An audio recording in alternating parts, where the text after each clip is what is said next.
Mark Rogers TV talking Alabama football each and every Wednesday night with Stephen M. Smith of Touchdown Alabama. Got to join him on his new show. It's on Fox 97.9. It's called The Way It Is. Join him from 2 to 4 Central Time weekdays, and also, of course, his mainstay of Touchdown Alabama. So, Stephen, maybe not a whole lot to talk about here, but I would like to get your impressions on the latest AP Top 25 poll that sets us up for the preseason.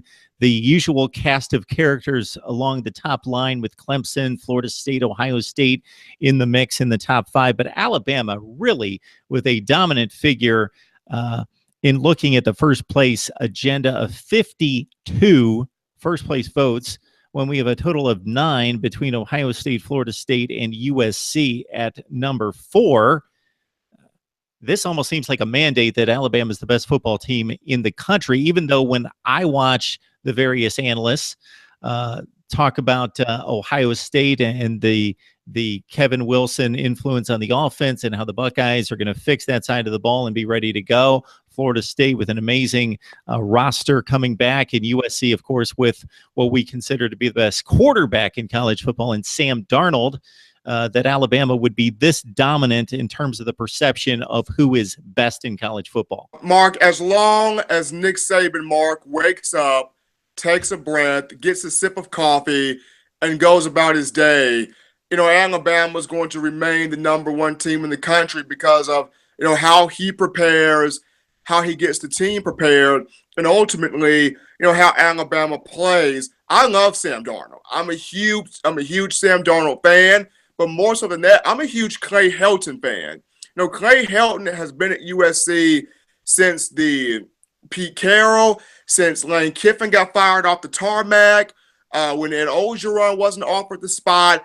Clay Helton has been there for a long time and for a good little minute.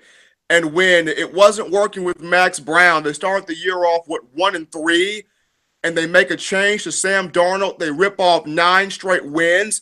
Now, the guy's a great quarterback, and Clay Helton is starting to show a little bit of how good of a coach he is.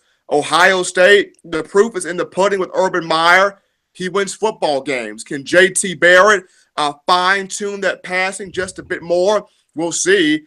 I like Mike Weber in the backfield at running back. And then Clemson, Dabo Swinney recruits, but this is the first time you're without Deshaun Watson. You're without Wayne Gallman. You are without Mike Williams.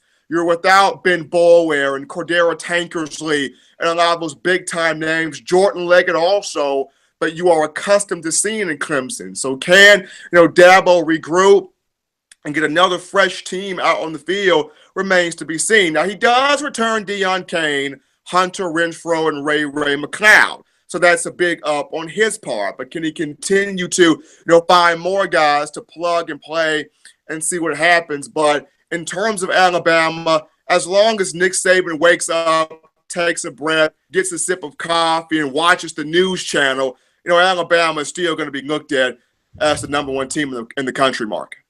With what Clemson has developed on defense and with the talent that they have specifically up front, but over the course of the entire defense, the luxury the Tigers have this season is that they have gotten to a point, as you just mentioned with the recruiting, as they are at the point of Alabama, Ohio State, etc., where they reload and they can break in the quarterback. Now, they've got Auburn coming to town. That's going to be a severe test, but at least they've got them at home.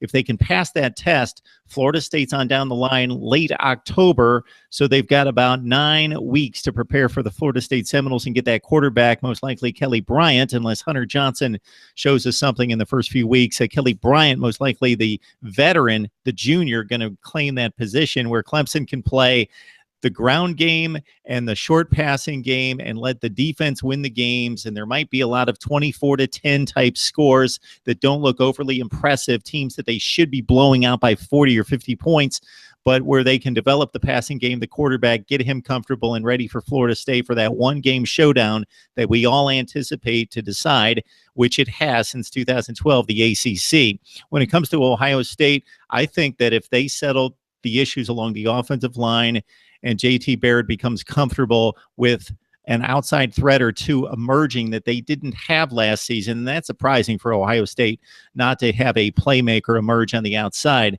that they would be the best team in the country. If they fix those issues, I think they are the best team in the country. But that's a huge if, because you're talking about offensive line issues and pass protection and finding multiple playmakers on the outside for the Buckeyes. The guys have the stars next to the recruiting rankings, but they have yet to prove it at this level. So Alabama is still the king of college football in the perception of the national media as we start week 1 with Florida State in Atlanta.